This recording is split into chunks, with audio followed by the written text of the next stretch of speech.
এইভাবে আমার সাধন ভজন হবে, আমার তো কিভাবে ভগবানকে দর্শন হবে। महात्मा बोलছে बेटा তুমি ये भगवान के दर्शन पावे हो, তুমি এখন বাড়িতে যাও, 1 বছর ভজন করো, তারপরে আমি তোমাকে বলবো, তুমি 1 বছর পরে আমার সাথে দেখা করো, ঠিক আছে?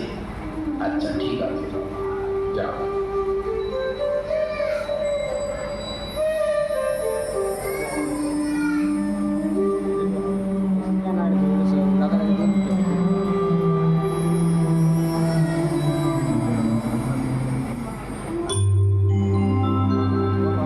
এখন এই ভক্ত 1 বছর ভজন করতে গেল।